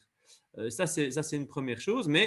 Et donc, les acteurs et actrices de l'économie qui voudraient aussi faire appel à de plus en plus d'indépendants, de plus en plus facturés, pourquoi pas? Mais vraiment attention aux conditions de travail, attention à la manière de le faire. Donc, je ne pense pas qu'on va vers… J'espère, en fait, l'enjeu pour nous, politiques et acteurs qui ont à cœur de défendre les intérêts des travailleurs et des travailleuses, en fait, ce qu'il faut vraiment éviter, c'est l'ubérisation en tant que mise au rabais des conditions de travail. Mais le fait de dire on emploie un indépendant ou on fait des contrats davantage indépendants pour tel et tel service, ça par contre, je crois qu'il faut pouvoir l'imaginer pour le futur, qu'il y ait moins en moins d'employés, mais ça ne veut pas dire moins en moins, ça ne veut pas dire des conditions de travail au rabais. Et je pense que l'enjeu, il est là. L'enjeu, il est de se dire pourquoi pas que des gens souhaitent de plus en plus, ça c'est une tendance, je pense, très forte dans la société, être indépendant parce que en termes de flexibilité personnelle ou autre, ou d'envie d'entreprendre tout simplement. Mais ça ne veut pas dire, attention, je deviens travailleur au rabais. Et l'ubérisation, pour ça qu'on lutte vraiment contre ce concept, c'est ça, c'est les conditions de travail au rabais. Je pense qu'il ne faut pas confondre avec la possibilité de mettre en place des personnes qui travailleraient davantage comme indépendants, mais avec des conditions dignes et des conditions de travail évidemment protectrices et importantes, telles que tout travailleur y a droit. Ça, je pense que c'est l'enjeu.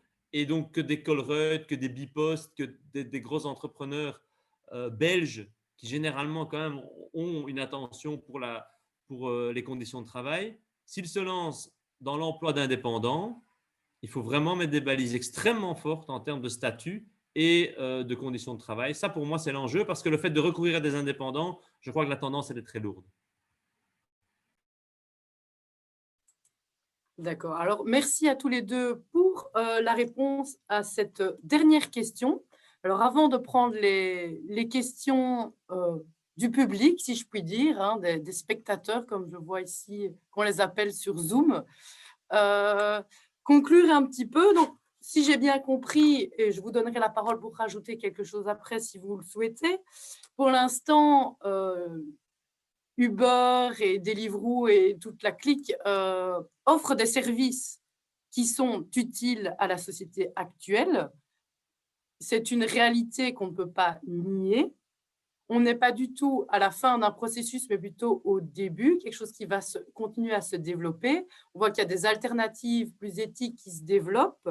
Il y a aussi des nouveaux courants, notamment en Californie, qui reprécisent certaines choses également. Ici, le gros problème de ce genre de service n'est pas le service en lui-même, mais bien le fait qu'on diminue et qu'on met au rabais les conditions de travail. Donc, il n'y a pas spécifiquement de souci avec le service qui est rendu, mais plutôt le problème, c'est vraiment les conditions de travail qui sont réalisées. Alors, pour ça, une solution serait de clarifier et de repréciser certains concepts, certaines conditions du métier, si j'ai bien compris vos points de vue. Est-ce que vous voulez rajouter quelque chose à ceci avant de passer aux questions? Voilà. Donc, les questions. Donc, on a une première question de Stéphanie. Elle s'interroge notamment sur le fait que les autorités pourraient ou pas jouer un rôle de facilitateur de l'ubérisation. Si oui, sur quels aspects? Donc, je répète la question. Considérez-vous que les autorités publiques, qu'elles soient nationales ou européenne, joue un rôle de facilitateur de l'ubérisation. Peut-être je vais passer la parole à Martin et puis à Gilles s'il veut répondre là-dessus. Bon, de manière assez courte, parce que je crois qu'on en a déjà beaucoup parlé, ça va dans les deux sens. En Californie, très clairement non. Les autorités publiques ne jouent pas un rôle de facilitateur de l'ubérisation. Alors qu'en France et en Belgique, objectivement, jusqu'à présent, oui. En Italie, je dirais non. Ils sont revenus sur un certain nombre de choses. Mais donc, en Belgique, oui. Jusqu'ici. Mais bon, il y a dans la déclaration gouvernementale un certain nombre de messages qui vont dans le bon sens. Il faudra voir comment ils sont concrétisés. Parce que quand on dit voilà, qu'on veut améliorer le statut des travailleurs de plateforme, bon, ça ne veut pas encore. La notion d'améliorer n'est pas la même pour tout le monde, hein. Pour certains, la loi de Crot était positive pour les travailleurs. Donc, voilà. Il y a des intentions, on va voir comment elles se concrétisent. Au niveau de l'Europe, il y a aussi l'intention de la Commission a aussi dans ses plans de faire, je crois c'est en 2021, de prendre une initiative pour le statut des travailleurs de plateforme. Là aussi, je ne sais pas dans quel sens ça va aller, j'espère dans le bon. Merci. Gilles, tu veux ajouter quelque chose? Non, c'est très clair. Je pense que je suis assez d'accord avec ce que Martin Willem vient de dire. Et effectivement, comme je le disais, il y a des avancées dans l'accord de gouvernement dont nous, parlementaires écologistes et ministres écologistes, on doit se saisir pour faire avancer notre thèse. Mais je suis d'accord avec ce qui a été dit. Ben super. Alors, on va passer à la deuxième question. C'est une question de Mamadou qui commence par vous remercier pour ce débat et qui se demande pourquoi on ne reconnaît pas ces travailleurs comme des employés. Quelles sont les raisons derrière cette non-reconnaissance? Quelles raisons les plateformes utilisent-elles pour justifier qu'on ne considère pas ces travailleurs comme des employés? Voilà. Et alors, je vois qu'il y a… Oui, non, c'est une question. Voilà. Donc, voilà. Pourquoi on ne reconnaît pas ces travailleurs comme des employés? Est-ce qu'il y a des justifications qui sont données par les plateformes elles-mêmes? Du coup, je vais donner la parole à quelqu'un, ce sera mieux. Gilles, peut-être, tu peux commencer pour répondre à cette question. Oui, mais effectivement, donc vraiment, ces plateformes se servent de dévier toute une série de règles qui existent en fait en Belgique. Le droit du travail est clair, sauf à certains égards, on l'a dit, cette loi qui effectivement détermine quand est-ce qu'on est indépendant, quand est-ce qu'on est employé. Il y a ces fameuses, je crois que c'est 7 conditions, mais effectivement, et les avocats de Deliveroo et de Uber et d'autres sont assez, évidemment, sont totalement au taquet et mobilisés pour pouvoir démontrer qu'en fait, sont des indépendants. Et donc aujourd'hui, la grande controverse, c'est de pouvoir évidemment, soit avec le droit et la législation actuelle, reconnaître que ce sont des employés, soit faisons, et ça c'est la piste que Martin mettait en avant, mais que je soutiens complètement, faisons évoluer ces conditions pour les clarifier et clairement faire en sorte que ces travailleurs soient reconnus comme salariés. Et donc de nouveau, c'est en lien avec est-ce que le coursier peut lui-même influencer le prix qu'il demande, par exemple. En tant qu'indépendant, normalement, on facture son prix. Est-ce qu'il peut avoir un avis sur les horaires? Un indépendant, il décide de ses horaires. Et donc, chaque fois ici, Deliveroo va dire mais oui, il peut le faire. Alors que de facto, quand on connaît le système et comment il fonctionne, on se rend compte que ce n'est pas le cas. Et donc, c'est tout ça qu'il faut… donc, on est vraiment dans des… ils utilisent le manque de clarté de justement cette distinction qui existe dans la loi belge entre indépendants et salariés. Et en fait, comme je vous dis, le discours de Deliveroo, si vous reprenez tous les articles de presse qui ont été faits, chaque fois, ils disent nos entrepreneurs. Donc, ils ne disent pas nos travailleurs, nos coursiers, ils disent nos entrepreneurs. Pour encore, évidemment, accentuer le flou et en tout cas le fait que ce sont des indépendants. Mais nous, clairement, nous contestons cette vision et de nouveau, il y a des procès en cours par rapport à cela et il faut qu'on puisse changer la loi. Mais c'est ça qui fait aujourd'hui qu'ils peuvent, quelque part, enfin, en tout cas, il y a une controverse sur le fait qu'ils les reconnaissent comme indépendants ou salariés. Aujourd'hui, ils les reconnaissent comme indépendants et donc les rémunèrent en fonction. D'accord, merci. Si on peut peut-être faire un lien avec la loi de Crot, justement, on en parle pas mal, ça revient quand même à plusieurs reprises.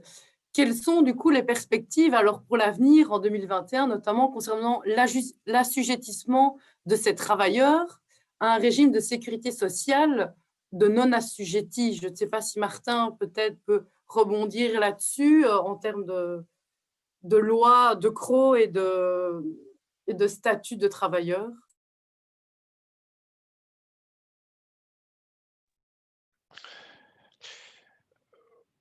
Oui, donc même si la distinction entre salariés et indépendants n'est pas toujours facile et les critères de la loi sont assez flous et surtout interprétés dans des sens fort différents, je crois que toute personne de bonne foi dira que dans le cas des coursiers de Deliveroo, où, la question ne se pose pas. Alors pourquoi ça prend si longtemps? c'est le temps de la justice, c'est parce que la justice permet, et c'est normal aussi, mais à toutes les parties de se défendre. Ben, du côté Deliveroo, on a des moyens énormes, on a des armes d'avocats et on tire les délais dans tous les sens. Et donc, voilà, le temps de la justice, c'est des années. Euh, Bon, maintenant, le problématique de la loi de Crot est un peu plus complexe parce que ça, c'est vraiment alors, moi, j'appelle pas ça un statut, c'est pas un statut parce que le travailleur n'a justement pas de statut, il n'a pas droit il n'a pas accès à la sécurité sociale, en tout cas pour ses prestations qu'il fait dans le régime de l'économie collaborative. C'est un ovni. Moi, j'appelle ça un régime qui permet de percevoir des revenus jusqu'à une certaine limite sans être dans aucun système.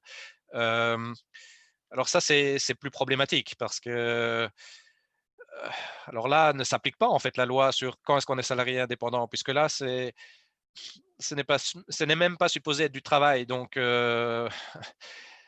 pour moi, là vraiment, cette loi est extrêmement subversive, extrêmement grave et extrêmement dommageable, à la fois dans les principes et à la fois dans la réalité concrète des gens qui l'utilisent. On croit que c'est facile. En fait, c'est facile pour les plateformes. Les coursiers croient que c'est facile et puis 2 ans après, ils se le prennent dans la gueule. Excusez-moi, c'est un peu grossier, mais parce que finalement, il y a des tas de conditions et on leur dit: «Ah, mais après examen, vous n'étiez pas dans les conditions». Tout à fait. Et donc, ça retombe sur vous, quoi. Alors que finalement, qui en a profité? C'est évidemment l'opérateur de plateforme qui permettait, qui a utilisé ça pour payer en brut ce qu'il devait payer en net, enfin, et même moins. Donc, là, je ne vois qu'une solution, c'est la suppression pure et simple de cette loi. Bon, maintenant, à noter que dans l'action de l'auditorat contre Deliveroo, l'auditorat estime que tant les coursiers qui sont en statut indépendant que ceux qui sont en régime de l'économie collaborative doivent être des salariés. Mais ce sont deux discussions différentes et la deuxième, enfin, elles seront toutes les deux très, très, très, très disputées et la deuxième sera aussi assez complexe.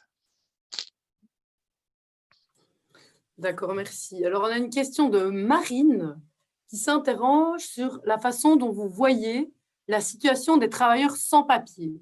Elle a beaucoup dit l'économie numérique se base sur des personnes qui sont plus précaires et de nombreuses personnes sous-louent leur compte à des travailleurs sans papier. Et donc, elle se demande un petit peu quelles sont les solutions pour pallier un peu cette dérive du système et de protéger justement ces travailleurs sans papier. Gilles, peut-être, tu pourrais commencer par répondre à cette question.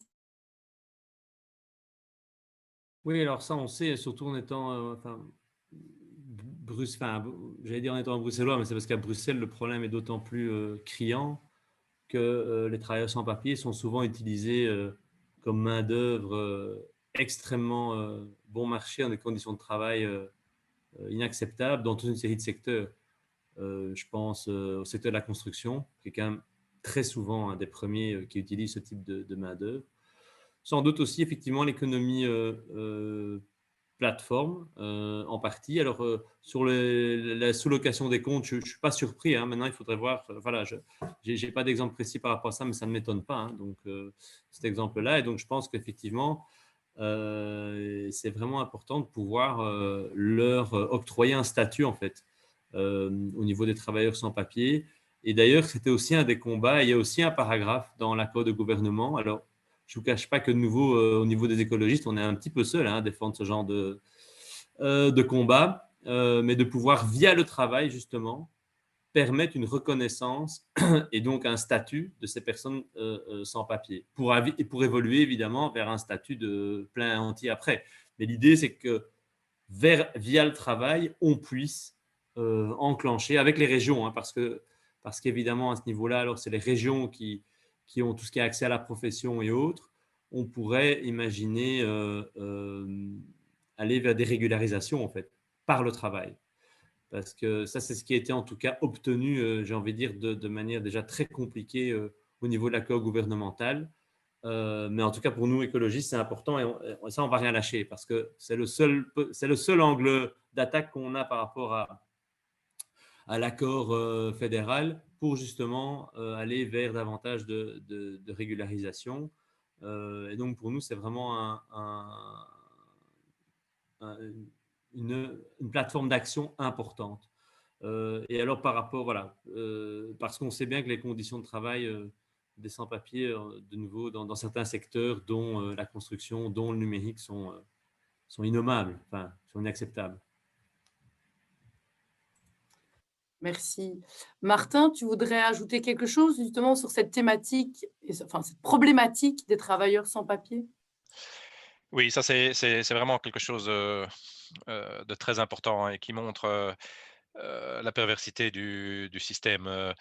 Et de fait, c'est justement aussi un des travers de la loi de Crot, c'est qu'elle permet toutes les fraudes par sa nature même, par le fait que justement ce soit des revenus qui soient en dehors de tout le reste, qui ne soient pas comptabilisés avec les autres revenus pour l'imposition et tout. La fraude est très facile. Et donc, oui, les comptes se revendent, on prend un compte, et puis soit on le vend à 1 000 €, et ça veut dire, alors on peut gagner que 6 000 € sur l'année avec, soit on prend 30% des revenus. Et celui qui loue le compte a un petit peu toute la possibilité d'imposer ce qu'il veut, puisque c'est lui en fait qui est payé, et il reverse ce qu'il veut bien reverser à celui qui a vraiment travaillé. Donc, donc on a des sans-papiers, et à la fois je le comprends bien, parce que c'est vrai que c'est facilement accessible, et je comprends bien que ces personnes ont envie de travailler et de faire quelque chose aussi. Mais là, elles tombent dans des formes d'exploitation extrêmes. Et un travailleur en loi de Crot n'est pas couvert en accident du travail. Néanmoins, Deliveroo a pris c'est une petite assurance pour couvrir ses livreurs. Mais par exemple, un sans-papier qui travaillerait sur le compte de quelqu'un d'autre n'est pas payé, n'est pas couvert en cas d'accident, tout simplement parce que, et c'est là l'hypocrisie des plateformes. Elles disent ah oui, mais ça c'est interdit de prêter son compte. Sauf que ça se fait, et elles le savent très bien que ça se fait. Il ne faut pas chercher longtemps pour en voir. Et donc, un sans-papier qui aurait un accident ne serait pas couvert par la petite assurance de Deliveroo. Et il y a eu un exemple malheureux, un coursier d'origine népalaise qui était en Espagne depuis quelques mois, est décédé dans un accident de voiture à Barcelone, enfin un accident avec une voiture à Barcelone. Lui était à vélo, évidemment. Donc là, on est vraiment, on a sous nos yeux une forme d'exploitation extrême, et qui est facilité par, par les règles, les lois qui ont été prises, notamment la loi sur l'économie collaborative. Merci beaucoup pour ce complément. On a une question aussi d'Émile qui s'interroge alors sur les acteurs de l'ORECA. Pourraient-ils se lier davantage aux syndicats des travailleurs et à ces travailleurs précaires pour mettre une pression plus significative sur les plateformes? Je vais te redonner la parole, Martin. Alors, comme ça vise les syndicats, c'est une question ciblée. Tu veux que je répète la question, peut-être?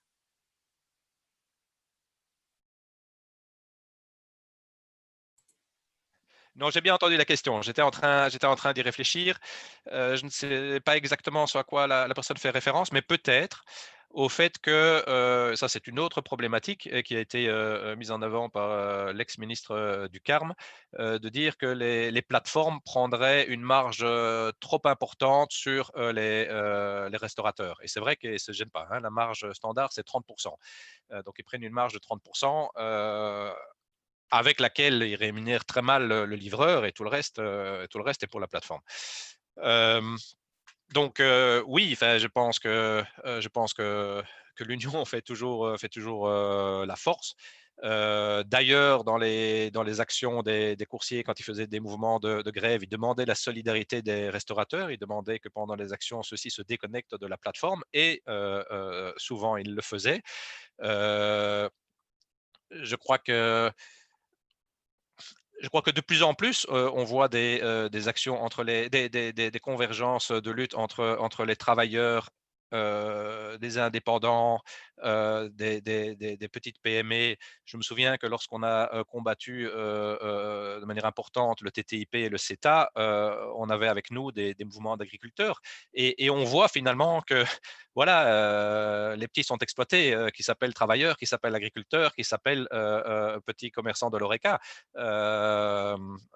Les rapports de domination sont les mêmes, et ceux qui veulent être dominateurs ici, ce sont les plateformes, et on doit se mettre tous ensemble pour les combattre. Merci, une réponse claire, voilà. Gilles, tu voudrais ajouter quelque chose? Rapidement, parce que c'est important ce qui vient d'être dit. Enfin, il y a beaucoup de choses importantes qu'on a dites, mais là vraiment, parce que ça casse un peu les schémas parfois classiques qu'on peut avoir, mais je pense qu'ici, il y a vraiment une alliance objective entre les PME, les TPE, les petites et moyennes entreprises. Alors, j'aime pas trop le mot petits entrepreneurs, parce que pour moi, même si on est tout seul, on peut être un grand entrepreneur ou une grande entrepreneuse, mais soit, c'est en termes de taille, évidemment, et les travailleurs. Il y a une alliance objective à faire face à ces modèles portés par des entreprises multinationales avec des grands capitaux qui sont basés aux quatre coins du monde. Je pense que là, il y a une alliance plus forte encore qu'avant. Honnêtement, je pense qu'on n'y est pas encore. Ça, c'est ma conviction. J'aimerais, et Martin l'a dit, hein, il y a eu certains combats. L'UCM, par exemple, aussi a soutenu, par exemple, le fait d'être contre le CETA, par exemple, donc l'Union des classes moyennes. Les représentants des PME, ils étaient contre le CETA pour des raisons objectives. Hein. C'était contre nos PME. Et je pense qu'ici, vraiment, par rapport à l'ORECA, c'est la question. L'ORECA sont les premières victimes en fait de ces pratiques. Alors oui, je suis d'accord qu'il faudrait intensifier la convergence des mouvements entre patrons, patronnes de l'ORECA et travailleurs et coursiers, travailleurs de l'économie de plateforme. C'est tout à fait pertinent comme remarque.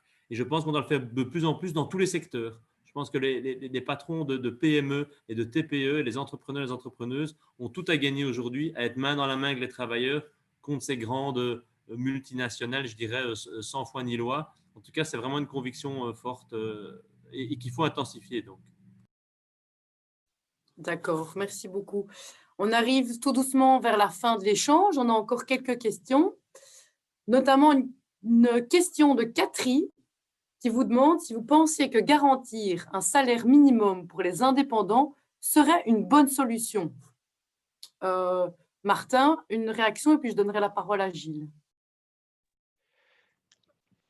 Donc, je l'ai dit, on ne veut pas supprimer le travailleur indépendant et on supporte tout à fait les travailleurs qui choisissent d'être indépendants parce qu'ils veulent plus d'autonomie. Je crois que ça correspond aussi avec l'évolution de la société.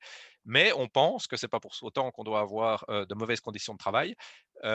Et on pense en effet qu'un certain nombre de règles de base doivent s'appliquer aussi aux indépendants. On est pour une amélioration de la protection sociale des indépendants pour qu'en droit, elles rejoignent les prestations pour les salariés. Bon, il y aura une question à poser aussi sur son financement. On aimerait, et j'ai vu que le gouvernement aussi le mentionnait, que le système de sécurité sociale des indépendants soit plus solidaire entre les indépendants, entre les hauts revenus indépendants et les bas revenus. Et quand je dis un certain nombre de lois doivent pouvoir s'appliquer, j'ai cité tout à l'heure le salaire minimum. Pourquoi le salaire minimum aujourd'hui s'applique-t-il aux salariés et pas aux indépendants?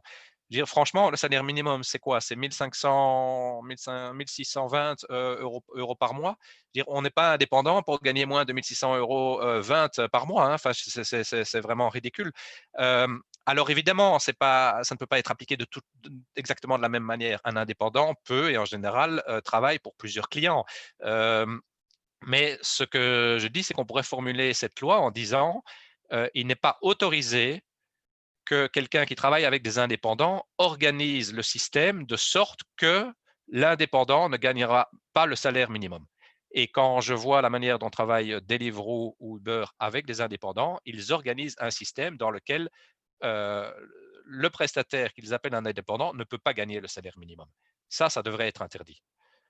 La loi, j'ai cité la loi aussi sur la santé et la sécurité au travail. En résumé, cette loi dit voilà, que l'employeur a une responsabilité lorsqu'il organise les conditions de travail de veiller à la sécurité et la santé au travail des gens qui travaillent pour lui. Pourquoi ce n'est pas valable pour les indépendants? En fait, aujourd'hui, si vous travaillez avec des salariés, vous devez veiller, par exemple, à ce que toutes les mesures sanitaires, hein, bon, on est dans une crise sanitaire, soient respectées. Mais si vous travaillez avec des indépendants, vous pouvez vous en passer. Si vous travaillez avec des indépendants, vous n'avez pas à leur fournir ni masque, ni gel, ni à veiller à les distances de sécurité. C'est leur responsabilité à eux. Sauf que si vous les faites travailler chez vous avec vos outils dans votre organisation du travail, ce n'est pas eux qui déterminent les choses. Et donc, pourquoi cette responsabilité n'existerait pas vis-à-vis de prestataires indépendants? Pour nous, elle doit être tout à fait applicable aussi. Et il y a comme ça un certain nombre de choses, je pourrais en citer d'autres qui doivent être valables aussi pour les prestataires indépendants. Voilà, merci beaucoup. Est-ce que Gilles, tu voudrais donner ta version, enfin, compléter la question ou donner ton avis à ce sujet?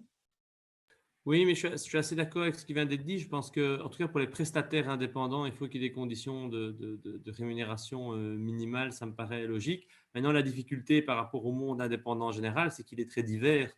Et donc, c'est vrai que mon voisin demain qui lance sa boulangerie comme indépendant ou indépendante, c'est pas évident de voir comment mettre en place un salaire minimum. Donc, moi, j'en ai déjà discuté avec les organisations qui représentent les indépendants. C'est généralement ça qu'ils mettent en avant. De manière, donc, il faudrait peut-être voir, comme disait Martin, sur ceux qui font des prestations de services. Enfin, il faudrait préciser, parce que c'est vrai que quelqu'un qui se lance dans une nouvelle activité, quelle qu'elle soit, tout seul, hein, donc comme indépendant ou indépendante, et qui vend ses produits à des clients, c'est pas évident directement de pouvoir mettre en place un salaire minimum par rapport à ce type d'activité. Quelqu'un, par contre, qui preste des services à d'autres sur base indépendante, là, effectivement, c'est autre chose. Donc, voilà, je dirais sur le principe, il n'y a pas de difficulté. Il faut juste voir comment mettre ça en place, puisque le secteur des indépendants est très, très, très varié.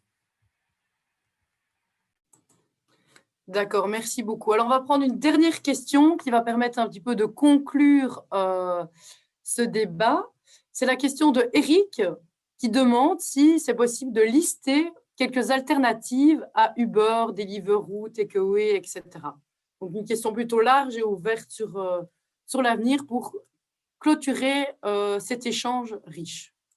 Donc, je vais donner, je ne sais pas, Martin, si tu as des idées.